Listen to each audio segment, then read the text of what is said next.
శివరాత్రి రోజు శివుడికి ఈవినింగ్ టైంలో పూజ చేసుకోవడం కోసం అని చెప్పి నేనైతే సేమియా పాయసం చేశాను.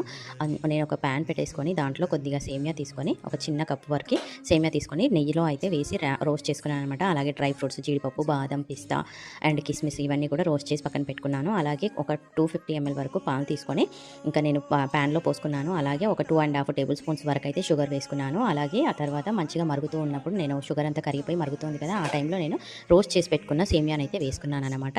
సో వేసుకున్న తర్వాత ఒక 2-3 మినిట్స్ అయితే అది మంచిగా ఉడికిపోతూ ఉంది. ఉడికిపోతున్నప్పుడు నేను ఆ టైంలో ఇంకా మనం రోస్ట్ చేసి పెట్టుకున్న డ్రై ఫ్రూట్స్ ఉన్నాయి కదా, అవి కూడా యాడ్ చేసుకోవాలి. యాడ్ చేసుకున్న తర్వాత నేను ఇలాచీ వేయడం మర్చిపోయానన్నమాట. సో మళ్ళీ వెంటనే ఇలాచీని తీసి ఒలిచేసి దాంట్లో అయితే ఒక ఇలాచీ వేసానన్నమాట ఫ్లేవర్ కోసం. సో చాలా బాగుంది టేస్ట్ అయితే మైల్డ్గా హెవీ స్వీట్ లేకుండా. సో చూడండి మన సేమియా అయితే ఎంత థిక్నెస్తో చాలా బాగుంది కదా, టేస్ట్ అయితే చాలా బాగుంటుంది.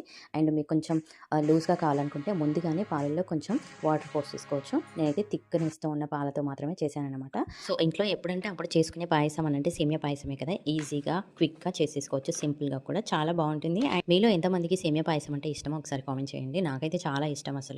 అసలు సేమియా చూశానంటే అస్సలు నాకు ఊరుకోబుద్ది కాదనమాట. అందులోనే మరీ హెవీ స్వీట్ ఉన్నా కూడా నాకు అస్సలు ఇష్టం ఉండదు, మైల్డ్గానే ఉండాలన్నమాట. సో వీడియో నచ్చితే లైక్ చేయండి, మరి సబ్స్క్రైబ్ చేయడం అస్సలు మర్చిపో